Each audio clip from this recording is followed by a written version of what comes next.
Class 9 का chapter 4 है दो चर वाले रैखिक समीकरण।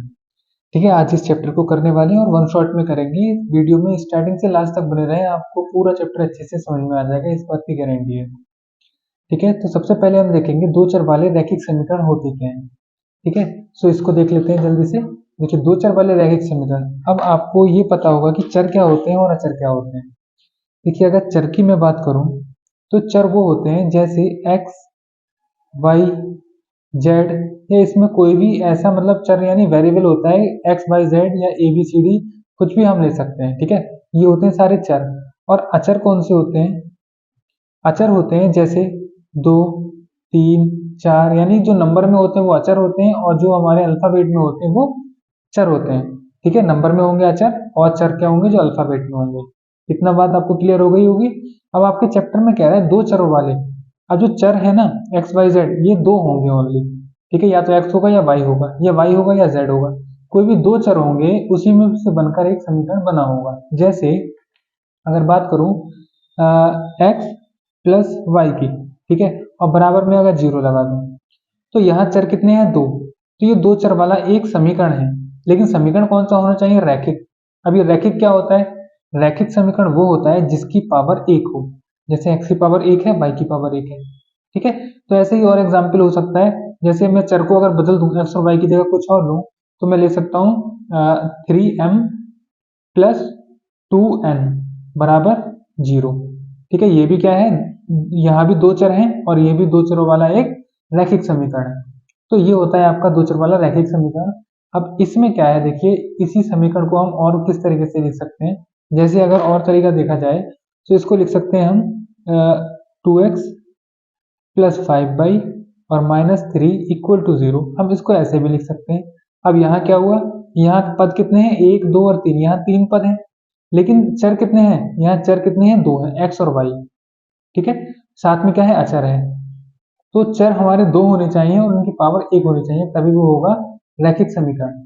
ठीक है, अब जैसे एक और उदाहरण लेते हैं यहाँ पर 1.2 एस प्लस का 3.2 पी प्लस का 2.8 इक्वल टू 0। अब ये अगर एक समीकरण है तो क्या ये रैखिक समीकरण है या नहीं है? देखिए, यहाँ पर क्या है, जो नंबर आ रहा है वो डेसिमल में आ रहे हैं। 1.2, 3.2, 2.8, ठीक है, दशमलव में आ रहे हैं। लेकिन चर कितने हैं? यहाँ चर देखने में हमें एक ये है और एक ये है, और दोनों की पावर कितनी है? एक है। तो ये क्या हुआ? दो चर में एक रैखिक समीकरण हो गया। ठीक है, और जो इसकी स्टैंडर्ड फॉर्म होती है, स्टैंडर्ड फॉर्म यानी कि जो इसका मानक समीकरण होता है, वो क्या होता है? वो होता है ए एक्स प्लस का बी वाई प्लस का सी बराबर जीरो। ये इसका व्यापक समीकरण होता है और इसमें कंडीशन होती है ए की वैल्यू और बी की वैल्यू जीरो के बराबर नहीं हो। ठीक है, ए और बी का मान जीरो के बराबर नहीं हो, तभी वो दो चर में रैखिक समीकरण होगा। ठीक है, और यहाँ पर जो ये है सी और वाई और एक्स, ये क्या होते हैं? वास्तविक संख्याएं हो सकती हैं। ठीक है, ये होता है आपका दो चर में रैखिक समीकरण। अब आ जाते हैं हम अपनी प्रश्नावली पर। तो प्रश्नावली में देखिए, पहले हम स्टार्ट करते हैं एक्सरसाइज 4.1 पे। ठीक है, तो 4.1 का जो क्वेश्चन नंबर 1 है वो क्या कह रहा है? कह रहा है एक नोटबुक की कीमत एक कलम की कीमत से दोगुनी है। ठीक है, इस कथन को निरूपित करने के लिए दो चर वाले एक रैखिक समीकरण लिखिए। दो चर वाले एक रैखिक समीकरण लिखना है। कह रहा है एक नोटबुक की कीमत कलम की कीमत से दोगुनी है। अब देखिए, इसको कैसे करेंगे हम। यहाँ पे हमें मानना पड़ेगा, हमारा है पहला प्रश्नावली डाल लेते हैं यहाँ पर। प्रश्नावली 4.1 का पहला क्वेश्चन है। यहाँ पर हम मान लेंगे, माना नोटबुक की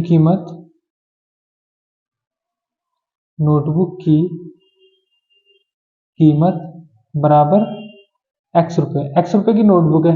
ठीक है, और कलम की हम मान लेते हैं, कलम की कीमत बराबर मान लिया हमने वाई रुपए है। ठीक है, अब एक्स रुपए की एक नोटबुक है और कलम क्या है? वाई रुपए की है। तो ये हमसे प्रश्नानुसार क्या कह रहा है? प्रश्नानुसार ये हमसे कह रहा है कि एक नोटबुक की जो कीमत है ना, सॉरी, एक कलम की जो कीमत है, नहीं, एक नोटबुक की जो कीमत है वो कलम की कीमत की दोगुनी है। यानी कि एक नोटबुक की कीमत क्या है? नोटबुक क्या है? एक्स। ये जो नोटबुक है ना एक, ये किसके बराबर है? कलम के दोगुने के बराबर है। ठीक है, इसको हमें किसमें लिखना है, रैखिक दो चर वाले रैखिक समीकरण में। तो दो चर तो हो गए, अब रैखिक समीकरण में अगर लिखना है तो इसको लिख सकते हैं एक्स माइनस टू वाई बराबर जीरो। ठीक है, ये इसका आंसर हो जाएगा। ठीक है, ये जो टू वाई बराबर में, ये इस तरफ आकर माइनस का हो जाएगा और बराबर में चला जाएगा जीरो। ठीक है, तो आपका ये पहला क्वेश्चन कंप्लीट हो गया। अब देख लेते हैं दूसरा क्वेश्चन। तो दूसरे क्वेश्चन में देखिए क्या कह रहा है। कह रहा है निम्नलिखित रैखिक समीकरणों को a x plus B Y plus सी बराबर जीरो के रूप में व्यक्त कीजिए और प्रत्येक स्थिति में ए बी सी का मान भी निकालना है। ठीक है, आपको क्या करना है, पहले इसको समीकरण को व्यक्त करना है और उसमें ए बी सी का मान भी आपको निकालना है। तो कैसे करेंगे यहाँ पर देख लेते हैं। देखिए पहला क्वेश्चन है आपका, तो देखिए बेटा पहला क्वेश्चन है two x plus three y बराबर 9.35 का बार। इसको क्या करना है, आपको a x plus B Y plus सी के रूप में लिखना है। तो देखिए हम लिखेंगे इसको a x plus B Y plus सी के रूप में। कैसे लिखते हैं, सारे जो पद होते हैं ना वो एक तरफ लेकर आ जाते हैं। ये है आपके पास, ये पूरा अचर पद है, इसको इस तरफ लेके आएंगे तो ये माइनस का हो जाएगा 9.35 का बार और बराबर में आ जाएगा जीरो। ठीक है, तो ये आपका कन्वर्ट हो गया A x plus B Y plus का सी के रूप में। अब क्या करेंगे, A x plus B Y plus सी बराबर जीरो से इसकी कर देंगे हम तुलना। तुलना करने पर अब देखिए इसकी कंपेयर करेंगे तो ए बराबर कितना आ रहा है यहाँ पर, दो। तो ए बराबर आ जाएगा दो और बी बराबर कितना आ रहा है, बी बराबर आ रहा है तीन और सी बराबर कितना आ रहा है, सी बराबर देखिए यहाँ प्लस का है सी और ये माइनस में आ रहा है, तो माइनस में आएगा 9.35 का बार। ठीक है, और ये आपका क्वेश्चन नंबर 1 कंप्लीट हो गया। ठीक है, इसके बाद देखते हैं हम क्वेश्चन को सेकंड पार्ट का। सेकंड है x माइनस वाई अपॉन 5 और माइनस 10 इक्वल टू जीरो। ठीक है, ये दे रखा है, आपसे कह रहा है इसको a x plus B Y plus सी के रूप में व्यक्त करना है। तो देखिए ए एक्स के रूप में अगर करें तो ए की वैल्यू यहाँ कुछ नहीं है, वहां 1 होती है, तो इसको ए एक्स कह सकते हैं, ए एक्स और प्लस का बी वाई यानी कि माइनस का 1/5 कह सकते हैं इसको, और वाई और प्लस का सी यानी 10 बराबर, सॉरी माइनस का 10 बराबर जीरो हो गया।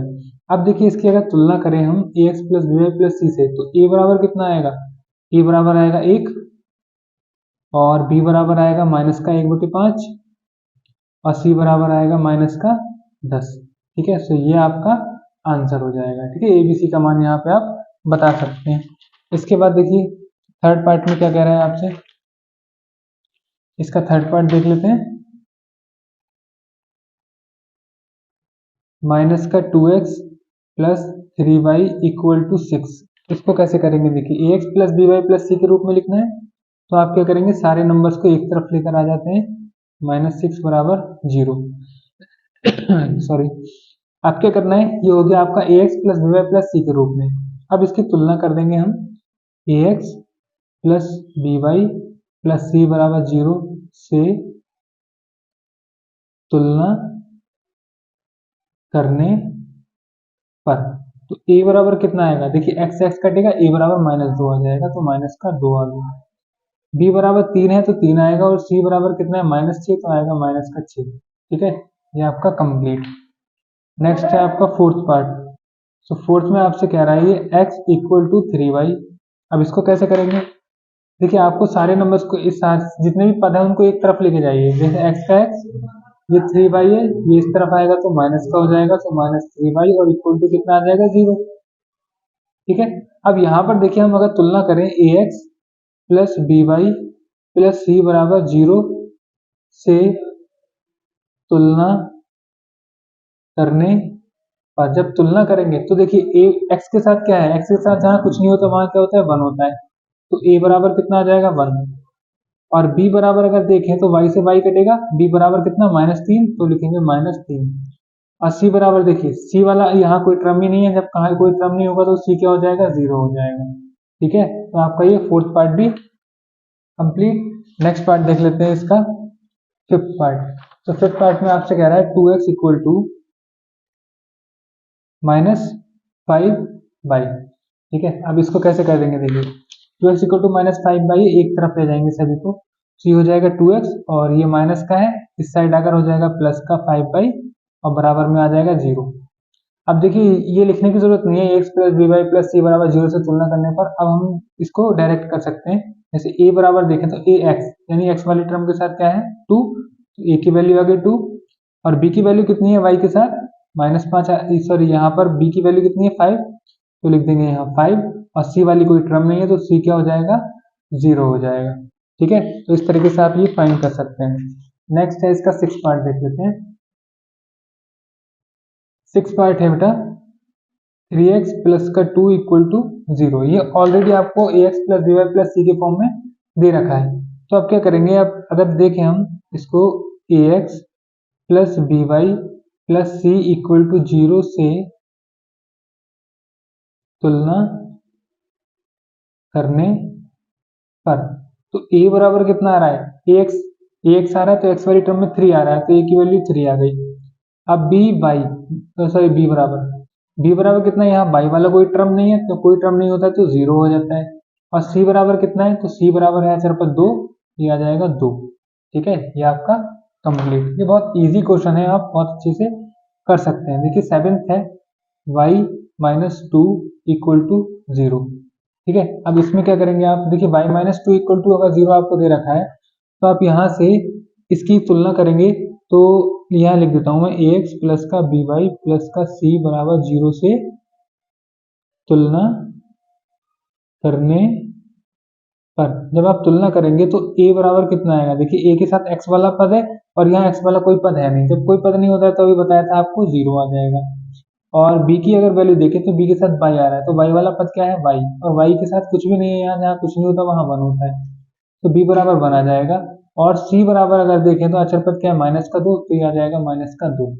ठीक है, ये वाला पार्ट भी कंप्लीट। नेक्स्ट है आपका 8 पार्ट 5 इक्वल टू 2x। अब 5 इक्वल टू 2x में क्या करेंगे आप, देखिए एक तरफ ले आते हैं, तो 2x माइनस 5 इक्वल टू हो जाएगा 0। ठीक है, मैंने क्या किया 5 को उस तरफ ले गया, तो 2x माइनस 5 इक्वल टू 0 हो गया। अब कंपेयर कर लेते हैं ax plus B Y plus सी बराबर 0 से करते हैं हम तुलना। जब इससे तुलना करेंगे तो a बराबर कितना आएगा, a के साथ x वाली टर्म है और x वाले के साथ क्या है 2, तो 2, और b बराबर आएगा y वाली कोई टर्म नहीं है तो 0, और c बराबर कितना है -5, तो ये आ गया -5। ठीक है, तो इस तरीके से आपकी एक्सरसाइज 4.1 कंप्लीट हो गई। ठीक है, अब देखते हैं अब इनका हल कैसे करते हैं 4.2 में। देखिए कह रहा है रैखिक समीकरण का हल। अब इसका हल निकालने के लिए हम बहुत सारी विधियों का यूज कर सकते हैं, बट हमें जो प्रश्नावली में दे रखी है उसके अकॉर्डिंग अगर देखें तो देखिए कैसे हल हम इसके निकालते हैं। 4.2 है, कह रहा है निम्नलिखित विकल्पों में से कौन सा विकल्प सत्य है और क्यों। अब देखिए कह रहा है हमें समीकरण दे रखी है y बराबर 3x प्लस 5 का। अब इस समीकरण का एक अद्वितीय हल है या केवल दो हल हैं या फिर अपरिमित रूप से अनेक हल हैं। तो इसका देखिए कैसे सॉल्व इसको करेंगे, थोड़ा सा इसके बारे में हम विचार विमर्श कर लेते हैं। हम यहाँ लगा देते हैं हमारी प्रश्नावली 4.2 और क्वेश्चन है 1, जिसमें समीकरण आपको दे रखी है y बराबर 3x प्लस 5। अब इसमें आपको क्या करना है, देखिए 3x प्लस 5 है, जब भी हम किसी भी समीकरण का हल निकालते हैं तो हम क्या करते हैं, हम पहले रख के देख लेते हैं, मान लेते हैं माना x बराबर 1 रखने पर, अगर मैं इस समीकरण में x बराबर 1 रखूं तो मुझे क्या मिलेगा, देखिए y बराबर 3 का 3 और x की जगह 1 रख दिया, प्लस का 5 का 5 रहा, तो y बराबर कितना आ गया 3 कम 3 और 3 और 5 कितना 8। जब मैंने x बराबर 1 रखा तो y बराबर 8 मिला। तो यहाँ पर जो बिंदु हुआ यानी कि हल जो हुआ है, बिंदु नहीं हल लिख लेते हैं, तो हल जो आ रहा है वो आ रहा है यहाँ से 1,8। ठीक है, ऐसे ही मैं क्या कर सकता हूँ, x की जगह 2 रख सकता हूँ, जब 2 रखूंगा तो आएगा 2 दूनी 2 3 6 6 और 5 11, यानी कि y का मान 11 आएगा, तो कितना आएगा 2,11 हो जाएगा। ठीक है, 2,11। ऐसे ही करके बहुत सारे अनंत हल हो सकते हैं इसके। ठीक है, तो अपरिमित रूप से अनेक हल आएंगे, इसका क्या आएगा ऑप्शन थर्ड। ठीक है, विकल्प जो आपका थर्ड होगा वो राइट हो जाएगा। ठीक है, ये देखिए अपरिमित रूप से अनेक हल हैं। अब दूसरा है निम्नलिखित समीकरणों में से प्रत्येक समीकरण के 4 हल कीजिए। अब इसके 4 हल करने हैं। देखिए पहली समीकरण है 2x प्लस वाई बराबर 7, यहाँ पर देख लेते हैं, आपका क्वेश्चन नंबर है 2 और इसका है first part 2x plus y equal to 7। आपसे कह रहा है इसके 4 हल निकालने हैं, और 4 हल निकालने के लिए हम कौन सा मेथड यूज करने वाले हैं, हम मान लेंगे माना x बराबर 1 रखने पर। देखिए अगर x बराबर 1 रखेंगे तो ये जो समीकरण है ये क्या हो जाएगी, ये समीकरण यहाँ से हो जाएगी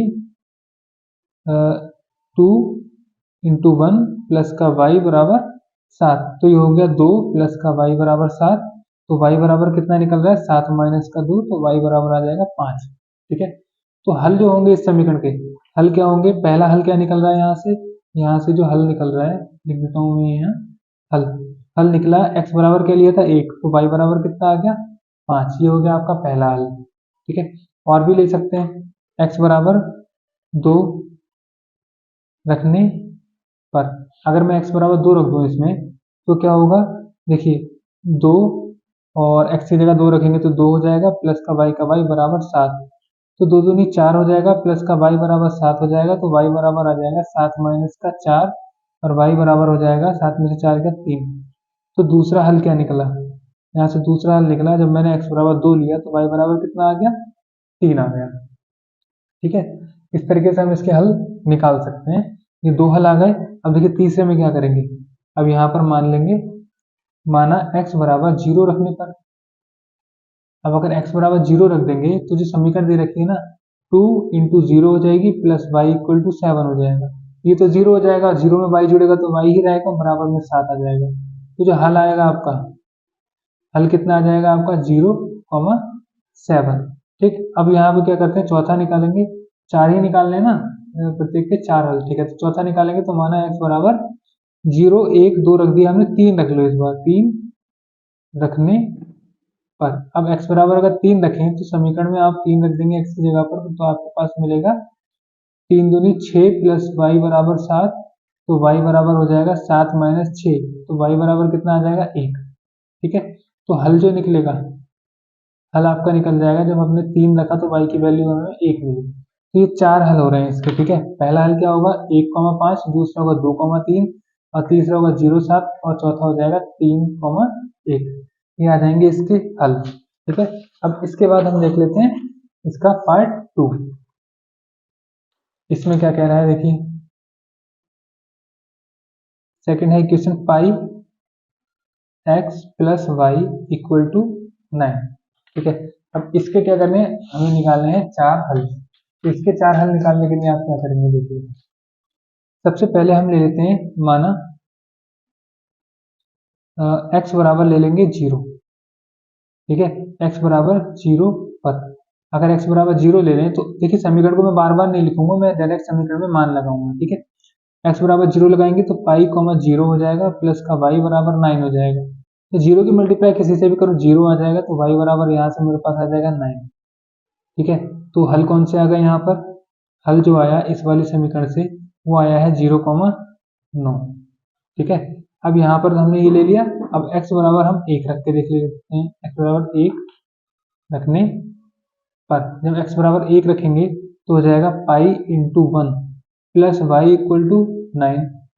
तो यहाँ से आएगा y equal to 9 minus pi. तो हल क्या निकलेगा, हल आपका निकलेगा, जब 1 लिया तो हमारे पास आया 9 माइनस पाई, ये हो जाएगा हल। ठीक, तीसरा रख लेते हैं x बराबर 2। x बराबर जब 2 रखेंगे तो हो जाएगा पाई इंटू में 2 और प्लस वाई इक्वल टू 9।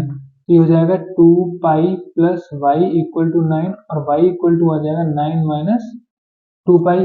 तो जो हल होगा, हल आपका निकल के आएगा, जब आपने 2 रखा तो आपको मिला 9 माइनस 2 पाई। ये कितने होगा, ये 1, 2, 3, ये 3 हल हो गए। चौथा हल कैसे आएगा, अगर x बराबर मैं ले लूँ 3, x बराबर अगर मैं 3 रख लूँ तो समीकरण में रख देता हूँ पाई और 3 प्लस वाई इक्वल टू 9। तो हो जाएगा 3 pi plus y equal to 9, और y इक्वल टू हो जाएगा 9 माइनस 3 पाई। तो हल जो निकलेगा यहाँ से, हल क्या निकलेगा, चौथा चौथा निकलेगा, जब मैंने 3 रखा था तो मुझे मिला 9 माइनस 3 पाई। ठीक है, ये आपका आंसर हो जाएगा सेकंड वाले पार्ट का। अब इसका बचा है आपके पास थर्ड पार्ट। तो थर्ड पार्ट में आपसे कह रहा है x इक्वल टू 4y। अब इसके 4 हल निकाल लें तो ये तो बहुत ही ईजी हो जाएगा। देखिए कैसे हो जाएगा, अब यहाँ x बराबर नहीं मानना, मैं मान लेता हूँ y बराबर। ठीक है, यदि y बराबर 0 लें, तब अगर y बराबर अगर 0 ले लें तो क्या होगा देखिए, x का x रहेगा बराबर का बराबर 4 का 4 और इसकी जगह 0, यानी कि x बराबर भी 0। तो पहला जो हल निकलेगा वो क्या निकलेगा, 0,0। ठीक है, लेकिन यहाँ पर 0,0 से काम अगर नहीं चले तो आप 0 की जगह 1 भी ले सकते हैं। ठीक है, ये यानी कि माना y बराबर 1 रखने पर 1 रखेंगे तो x बराबर मिलेगा 4 गुणा 1, यानी कि x बराबर 4। तो जो हल होगा, हल निकल के आएगा 1 रखने पर, सॉरी आपको 4 और 1 हल हो जाएगा 4 और 1, यानी कि आपने 1 रखा y की जगह, आपको 4 मिल गया। ठीक, ऐसे ही हम रखेंगे, माना x बराबर 2 रखने पर। अब आप इसमें जब x बराबर 2 रखेंगे ना समीकरण में, तो क्या होगा, सॉरी x बराबर नहीं, हम रखेंगे y बराबर, क्योंकि y में हमने स्टार्टिंग में ले रखा है। तो x बराबर हो जाएगा 2 गुणा में 2, तो x बराबर आएगा 4। तो हल जो होगा, हल क्या आएगा, हल में पहले x का मान आता है तो 4 आ गया, फिर y का मान आता है, y का मान आता है 2। ठीक है, ऐसे यहाँ पर मान लेंगे, माना x बराबर 3 रखने पर, और जब x बराबर 3 रखेंगे तो आ जाए, सॉरी यहाँ y बराबर जब आप 3 रखेंगे तो x बराबर आ जाएगा 4 गुणा में 3, यानी x बराबर 12। तो हल जो निकलेगा इसका, हल निकलेगा 12,3। ठीक है, तो इस तरीके से आपके चारों हल निकल गए सारे क्वेश्चन के। इसके बाद देखिए थर्ड में क्या कह रहा है आपसे। थर्ड क्वेश्चन थोड़ा सा इजी है और अच्छा भी है, आप कर भी लेंगे इसको। तो थर्ड में देख लेते हैं, थर्ड का फर्स्ट पार्ट। देखिए थर्ड में कह रहा है आपसे, बताइए कि निम्नलिखित हलों में कौन कौन समीकरण इतने का हल है और कौन कौन नहीं है। तो देखिए सबसे पहले समीकरण लिख लेते हैं। समीकरण समीकरण है हमारे पास x minus 2y equal to 4। ठीक है, ये हमारे पास समीकरण है। अब हम क्या करेंगे, बिंदु ले लेते हैं। ठीक, कौन सा लेंगे बिंदु, बिंदु है 0,2 पर। 0,2 पर हम चेक करेंगे इसका, ये इसका एक हल है या नहीं है। तो x बराबर क्या रखेंगे, x बराबर 0 तथा y बराबर 2 रखने पर, ये रखेंगे समीकरण में। समीकरण को लिख लेते हैं, x माइनस का 2y बराबर 4 है। x की जगह लगा देंगे 0, माइनस 2 का 2, y की जगह लगाएंगे 2 बराबर 4। तो आ जाएगा, 0 को देखो घटाओ या जोड़ो, 0 जो नंबर ही आता है। तो माइनस का 2 दूनी कितना हो जाएगा 4 और बराबर आ जाएगा 4। अब यहाँ से हमने देखा ये 4 और -4 आपस में बराबर नहीं है। ठीक है, जब बराबर नहीं है तो आप लिख देंगे 0,2 समीकरण का एक हल नहीं है। ठीक है, ये क्या होगा, इस समीकरण का हल नहीं होगा। एक दूसरा 2,0 है, तो 2,0 को चेक करके देख लेते हैं। सेकंड है 2,0 और आपका जो गिवन समीकरण है वो आपको दे रखा है x माइनस का 2y इक्वल टू 4। तो लेकर देख लेते हैं। देखिए अब यहाँ रखेंगे हम, तो x की जगह रख लेते हैं हम 2 माइनस 2 इंटू वाई की जगह कितना 0 आया, तो 0 बराबर में आ गया 4। 2 का 2 माइनस का माइनस, 2 की 0 से गुणा करेंगे 0 बराबर 4। तो यहाँ आपके पास 2 बराबर कितना आ जाएगा 4, ये दोनों आपस में बराबर नहीं है, तो लिख देंगे अतः 0,2 समीकरण का एक हल नहीं है। ठीक है, पहला और दूसरा तो हल नहीं है। अब देख लेते हैं तीसरे की बारी आती है, तो यहाँ लिख देते हैं आप थर्ड। तो थर्ड पार्ट है आपके पास 4,0। ठीक है, तो समीकरण है आपके पास x माइनस का 2y इक्वल टू 4। तो लगा देते हैं ये वाली वैल्यू इसमें, तो x की जगह आ जाएगा 4, माइनस 2 का 2, y की जगह 0 और equal to 4। So 4 minus 0 equal to 4, तो 4 में से घटाओगे तो 4 ही बचेगा बराबर 4। अब यहाँ पर क्या हुआ, दोनों चीजें बराबर आ गई, तो लिख देंगे आप पता 4,0 दिए गए समीकरण का एक हल है। ठीक है, ये क्या होगा, दिए हुए समीकरण का एक हल हो जाएगा। इसके बाद देखिए फोर्थ पार्ट है माइनस का, सॉरी √2 और 4 √2। ठीक है, रूट वाले को देखकर आप लोग घबरा जाते हैं, घबराने की कोई जरूरत नहीं है। आपको केवल अपने मेथड जो बताया ना उस मेथड को और कंसेप्ट को पकड़ के चलिए, आपका कुछ नहीं होने वाला। ठीक है, सब कुछ ठीक होगा। अब देखिए x की जगह पर लगाएंगे √2, माइनस 2 का 2 आएगा और y की जगह लगाएंगे 4√2 इक्वल टू 4। इसको सॉल्व कर लेते हैं। √2 का √2 रहेगा माइनस, ये हो गया 4 दूनी 8 और √2 बराबर 4। अब 8 √2 में से एक √2 जाएगा, कितना बचेगा 7 √2, और साइन 8 का बड़ा था तो माइनस आएगा, बराबर में आएगा 4। यहाँ से ये दोनों बराबर नहीं आ रहे हैं तो आप लिख देंगे अतः √2, 4 √2 समीकरण का हल नहीं है। ठीक है, ये इसका हल नहीं होगा। इसके बाद लास्ट है फिफ्थ पार्ट। फिफ्थ में कह रहा है 1, 1। अब 1 और 1 लगाना है आपको, तो ये तो आपके लिए बहुत ईजी हो गया। समीकरण है x माइनस का 2y इक्वल टू 4, तो 1 लगा देंगे तो 1 माइनस का 2 इंटू 1 इक्वल टू 4।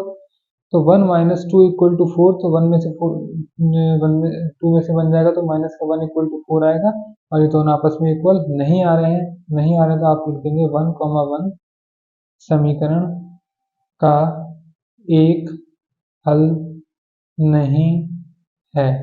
ठीक है, इस तरीके से आप इसमें लिख देंगे। इसके बाद देखते हैं क्वेश्चन नंबर 4 को।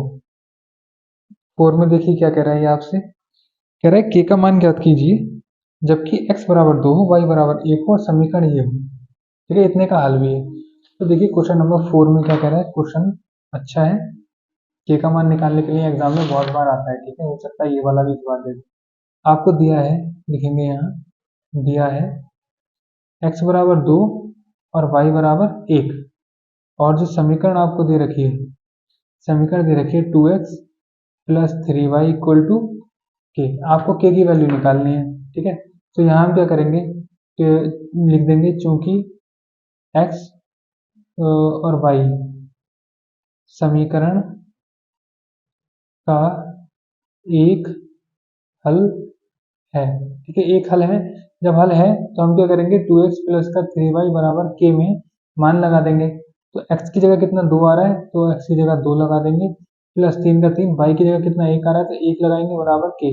अब इसको सॉल्व करेंगे, 2 की 2 से करेंगे 4, प्लस 3 एकम 3 बराबर में k, और 4 और 3 7 हो जाता है तो k बराबर कितना आ जाएगा 7।